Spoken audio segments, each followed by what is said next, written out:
Assalamualaikum warahmatullahi wabarakatuh.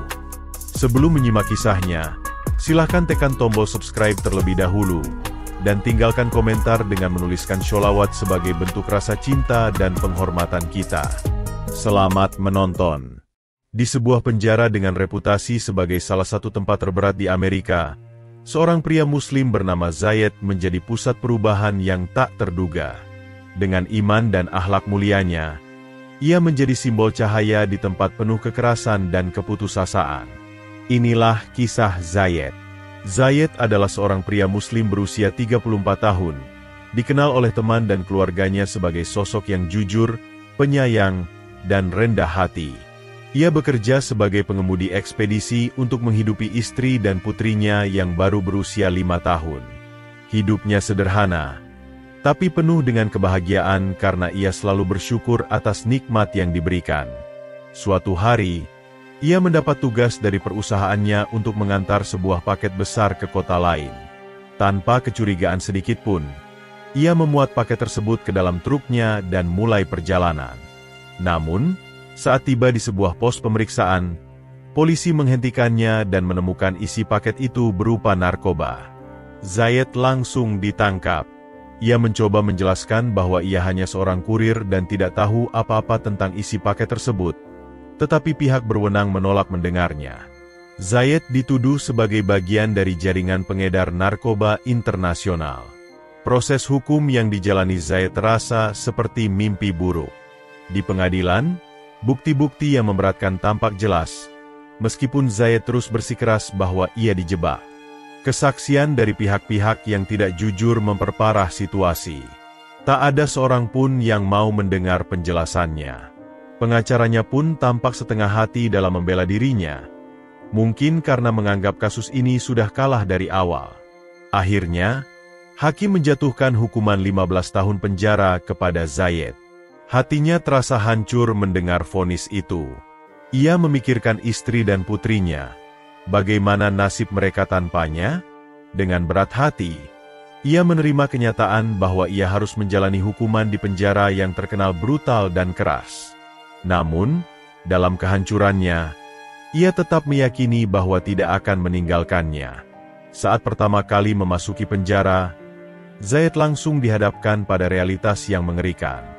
Jerit kemarahan, adu fisik antar narapidana, dan tatapan penuh kebencian menjadi pemandangan sehari-hari. Para narapidana terbagi dalam kelompok-kelompok geng yang saling bersaing. Penjaga penjara pun tak banyak membantu.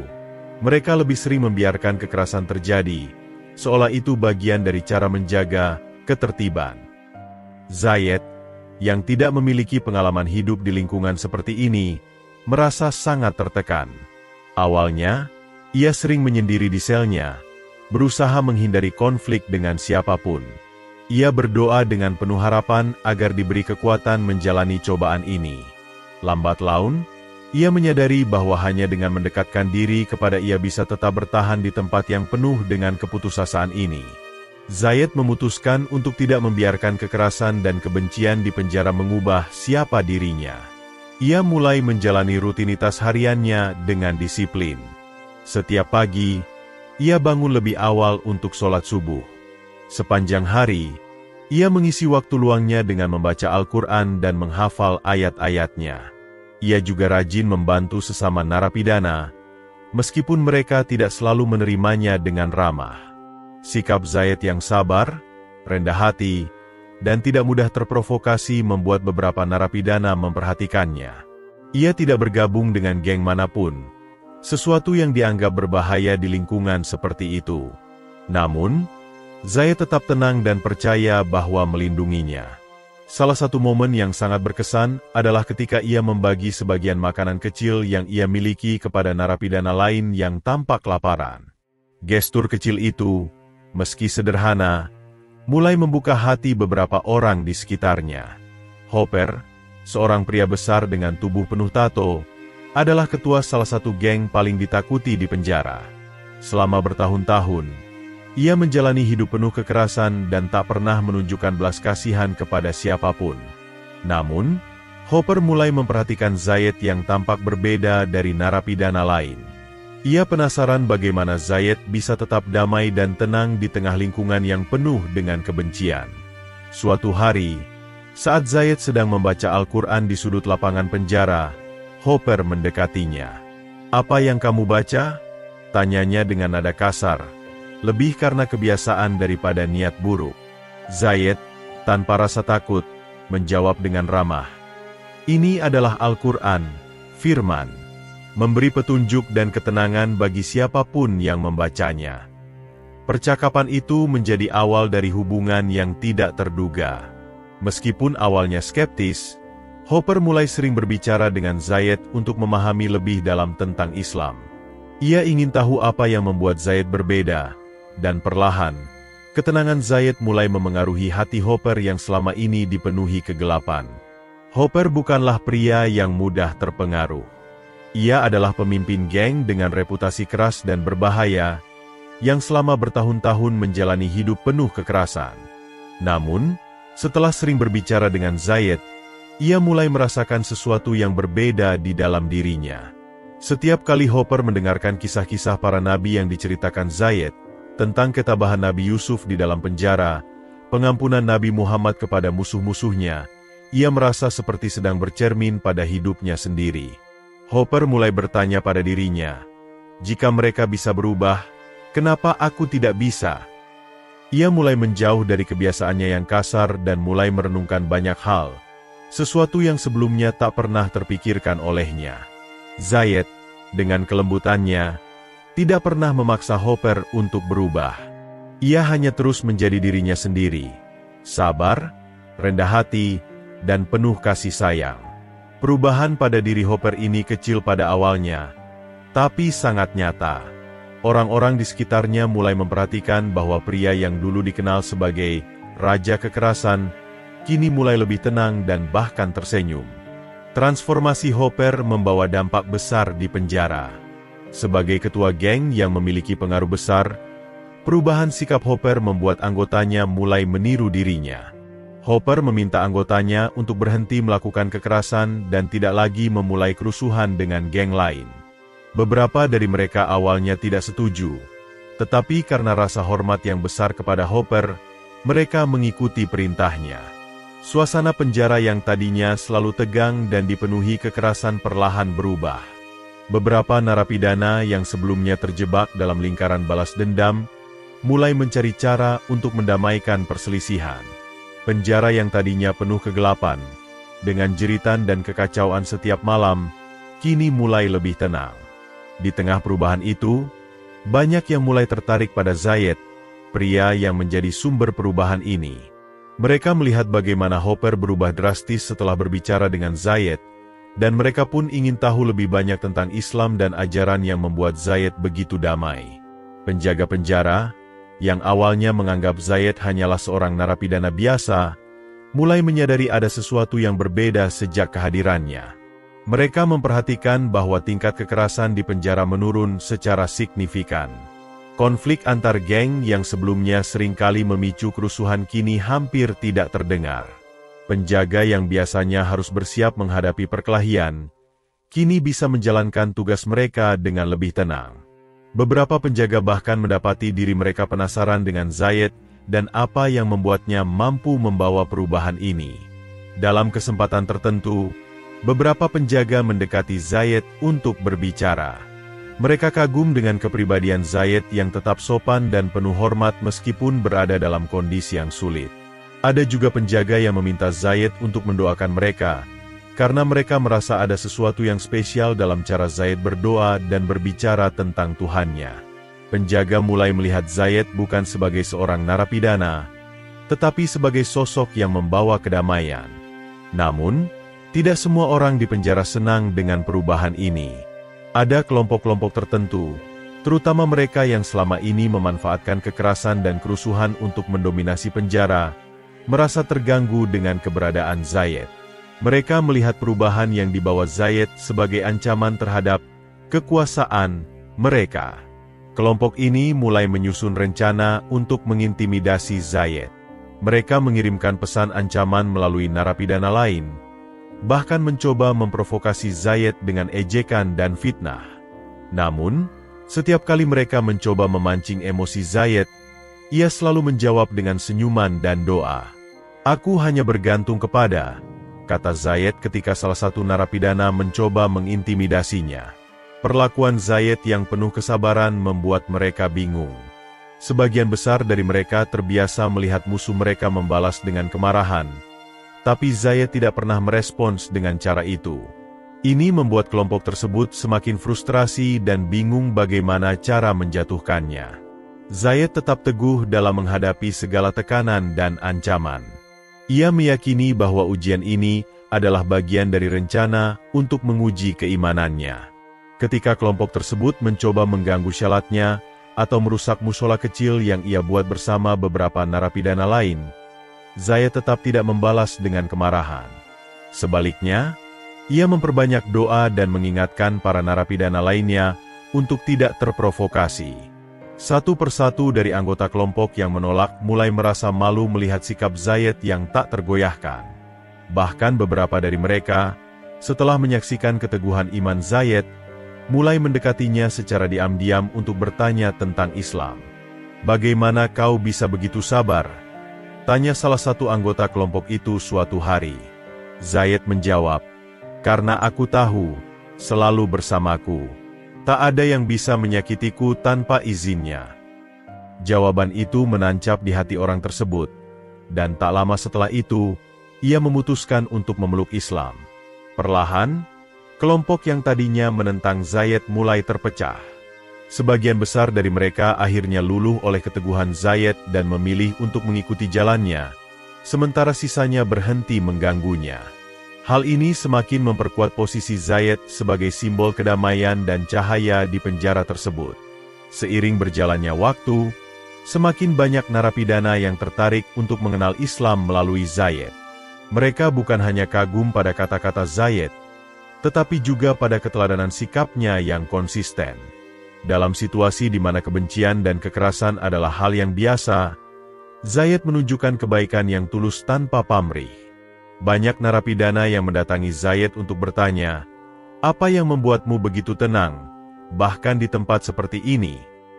Zayed menjawab dengan lembut, "Ketika kau menyerahkan segalanya kepada dan hidup sesuai dengan perintahnya, kau akan menemukan kedamaian yang tak tergantikan." Jawaban ini membuka hati banyak orang. Dengan kesabaran dan pengajaran yang bijaksana, Zayed mulai mengajarkan narapidana yang tertarik tentang Islam, dari cara wudhu, membaca surat-surat pendek Al-Quran, hingga melaksanakan sholat. Banyak dari mereka yang sebelumnya hidup tanpa arah menemukan ketenangan dan harapan melalui ajaran Islam. Bahkan, di hari Jumat, musola kecil yang sebelumnya kosong kini mulai dipenuhi narapidana yang ingin melaksanakan sholat berjamaah. Perubahan ini tidak hanya menyentuh individu, tetapi juga menciptakan komunitas kecil yang damai di tengah penjara yang selama ini penuh kekerasan. Para penjaga penjara semakin menyadari dampak besar yang ditimbulkan oleh Zayed. Kehidupan mereka di penjara yang sebelumnya penuh tekanan kini jauh lebih mudah. Sebelumnya, mereka sering menghadapi kerusuhan, pertengkaran, dan pemberontakan dari para narapidana. Tapi sejak banyak narapidana mulai mengikuti ajaran Zayed, jumlah konflik menurun drastis. Ada hari-hari di mana penjara terasa seperti tempat yang benar-benar damai, sesuatu yang sebelumnya tidak pernah terjadi.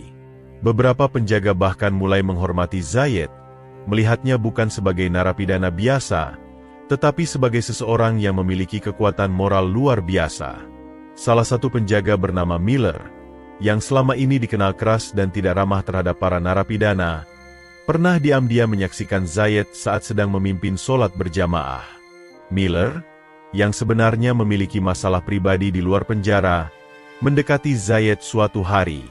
Dengan ragu, ia bertanya, "Bagaimana caranya menghadapi rasa putus asa?" Zayed menjawab, "Putus asa hanya datang ketika kau lupa bahwa selalu ada.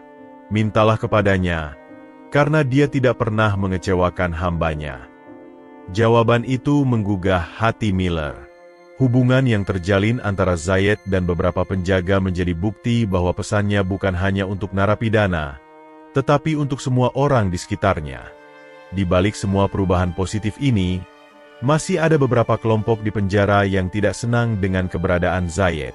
Kelompok-kelompok ini terdiri dari narapidana yang sebelumnya memanfaatkan kekerasan dan kekacauan untuk mengendalikan penjara.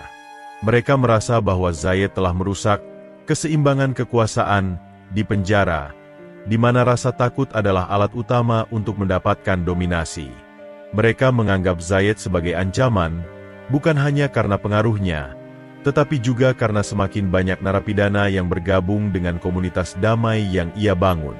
Kelompok ini mulai menyusun rencana untuk menghentikan Zayed.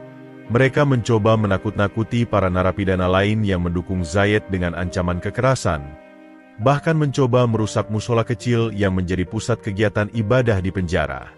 Namun, ancaman dan provokasi mereka tidak membuahkan hasil. Narapidana yang telah mengenal Zayed dan ajaran Islam justru semakin teguh, sementara Zayed sendiri tetap bersikap sabar. Ketika kelompok tersebut mencoba memancing emosi Zayed, ia menjawab dengan lembut, "Aku tidak takut kepada manusia, hanya kepada. Jika kalian ingin menyakitiku, ketahuilah bahwa aku memaafkan kalian." Perkataan Zayed yang penuh ketulusan membuat beberapa anggota kelompok ini mulai meragukan tindakan mereka sendiri. Zayed menghadapi konflik ini dengan ketabahan luar biasa. Bagi Zayed, segala rintangan ini adalah ujian dari yang harus dihadapi dengan keimanan. Ketika musola kecil dirusak oleh kelompok yang menentangnya, Zayed tidak marah. Sebaliknya, ia bersama narapidana lainnya dengan tenang memperbaiki musola tersebut dan melanjutkan ibadah mereka seperti biasa. Zayed percaya bahwa setiap tindakan kebaikan akan meluluhkan hati, bahkan hati yang paling keras sekalipun. Jangan pernah balas keburukan dengan keburukan, ia sering berkata kepada komunitas kecilnya. Kata-katanya menjadi pedoman bagi para narapidana lain yang mendukungnya. Suatu hari, salah satu anggota kelompok yang menentangnya mendatangi Zayed secara pribadi. Dengan mata penuh keraguan, ia bertanya, "Kenapa kau tidak melawan? Kalau kau ingin, kau bisa meminta teman-temanmu untuk menyerang kami." Zayed tersenyum dan menjawab, "Aku tidak diajarkan untuk melawan dengan kebencian. Aku diajarkan untuk menyebarkan cinta dan pengampunan." Jawaban itu menyentuh hati narapidana tersebut, yang akhirnya meminta maaf kepada Zayed dan mulai bergabung dengan komunitasnya. Perlahan, kelompok yang menentang Zayed mulai kehilangan kekuatannya, karena satu persatu anggotanya luluh oleh keteladanan Zayed. Transformasi penjara yang terjadi sejak kehadiran Zayed tidak hanya dirasakan oleh para narapidana, tetapi juga oleh seluruh staf penjara, dari penjaga hingga kepala penjara. Kepala penjara, seorang pria bernama Peterson, yang awalnya memandang semua narapidana dengan rasa tidak percaya, mulai menyadari bahwa Zayed adalah sosok yang berbeda. Peterson memperhatikan laporan-laporan penjaga yang menyebutkan bahwa kekerasan dan kerusuhan di penjara menurun drastis sejak Zayed memimpin komunitasnya. Peterson bahkan menghadiri salah satu sholat Jumat yang dipimpin Zayed di musola kecil itu, hanya untuk melihat bagaimana sosok ini bisa memiliki pengaruh begitu besar. Ia terkesan dengan cara Zayed berbicara, bukan hanya soal agama, tetapi juga tentang nilai-nilai universal seperti kesabaran, pengampunan, dan kerjasama. Peterson kemudian memutuskan untuk memberikan dukungan penuh kepada Zayed. Ia menyediakan ruangan yang lebih layak untuk kegiatan ibadah dan bahkan mengizinkan Zayed memberikan ceramah rutin kepada narapidana lainnya. Zayed menjadi simbol kedamaian di penjara, seseorang yang menginspirasi semua orang untuk berubah, bahkan di tempat tergelap sekalipun. Keteguhan iman Zayed akhirnya menjadi senjata yang paling ampuh untuk meluluhkan kelompok yang menentangnya. Satu demi satu, anggota kelompok tersebut mulai mendekati Zayed dengan hati yang lebih terbuka. Mereka yang sebelumnya menyimpan kebencian mulai melihat bahwa Zayed tidak pernah berniat mencelakakan siapapun. Sebaliknya, ia terus menunjukkan kasih sayang kepada mereka, meskipun mereka pernah menyakitinya. Bahkan pemimpin dari kelompok penolak itu, seorang pria bernama Charter, akhirnya tidak dapat menyangka lagi bahwa Zayed berbeda. Suatu malam, Charter mendatangi Zayed dengan hati yang berat. "Aku tidak pernah percaya bahwa ada orang sebaik dirimu," katanya. Zayed menjawab, "Aku hanya berusaha menjalani perintah. Setiap manusia bisa berubah, termasuk kau." Kata-kata itu membuat Carter menangis. Ia mengakui bahwa ia telah lama hidup dalam kegelapan, dan untuk pertama kalinya ia merasa ada harapan untuk berubah. Setelah momen itu, Carter dan anggota kelompok lainnya memutuskan untuk meninggalkan cara hidup lama mereka. Mereka tidak hanya berhenti menentang Zayed, tetapi juga mulai mengikuti ajaran Islam. Penjara yang sebelumnya penuh kekerasan kini benar-benar berubah menjadi tempat yang lebih damai. Zayed menjadi simbol ketenangan, kekuatan, dan pengampunan, yang membawa perubahan besar bagi semua orang di penjara tersebut. Di luar penjara, perjuangan keluarga Zayed untuk membersihkan namanya tidak pernah berhenti. Istrinya, Amina, bekerja keras mencari pengacara yang mau membela Zayed. Setelah bertahun-tahun, seorang pengacara muda bernama Sarah yang memiliki semangat keadilan, setuju untuk meninjau kembali kasus Zayed. Dalam penyelidikan mendalam, Sarah menemukan bukti baru yang menunjukkan bahwa Zayed hanyalah korban dari sebuah jaringan kriminal besar yang menggunakan pekerja ekspedisi sebagai kambing hitam. Bukti ini dibawa ke pengadilan, dan kasus Zayed dibuka kembali. Ketika hakim akhirnya memutuskan bahwa Zayed tidak bersalah, kabar ini langsung sampai ke penjara. Para narapidana dan penjaga merayakan kabar tersebut dengan rasa haru, karena mereka tahu bahwa sosok yang membawa kedamaian ke tempat itu akhirnya akan mendapatkan kebebasan. Hari pembebasan Zayed menjadi hari yang tak terlupakan. Narapidana dari berbagai latar belakang dan geng, yang sebelumnya saling bermusuhan, berkumpul untuk mengucapkan perpisahan. Air mata mengalir di wajah mereka, termasuk pada narapidana yang paling keras sekalipun, karena mereka tahu mereka kehilangan sosok yang telah membawa perubahan besar dalam hidup mereka. Saat Zayed berjalan keluar dari gerbang penjara, ia disambut oleh sorakan dan doa dari para narapidana. Beberapa dari mereka memeluk Zayed dengan air mata di mata mereka, mengucapkan terima kasih atas pengaruh positif yang telah ia bawa. Hopper, mantan ketua geng yang pertama kali mendekati Zayed, memeluknya erat dan berkata, "Kau adalah cahaya di tempat ini. Aku tidak akan pernah melupakanmu." Carter, pemimpin kelompok yang dulu menentangnya, datang mendekat dengan kepala tertunduk dan berkata, "Terima kasih telah membukakan jalan untukku. Aku akan terus berusaha menjadi lebih baik." Bahkan para penjaga penjara, termasuk Miller, ikut merasa kehilangan. Miller, yang pernah berbicara dengan Zayed tentang masalah pribadinya, berkata, "Kau bukan hanya mengubah mereka, kau juga mengubah kami semua." Momen ini menjadi salah satu peristiwa langka di penjara, di mana narapidana dan penjaga bersatu dalam emosi yang sama, rasa syukur dan kehilangan akan seseorang yang telah menjadi simbol kedamaian. Zayed meninggalkan penjara dengan hati penuh syukur kepada atas ujian yang telah ia lalui, dan ia berdoa agar semua orang yang ia tinggalkan dapat melanjutkan perubahan positif yang telah dimulai. Setelah bebas, Zayed memulai hidup baru dengan semangat yang lebih besar. Ia kembali berkumpul dengan keluarganya, Amina dan putrinya, yang kini telah beranjak remaja.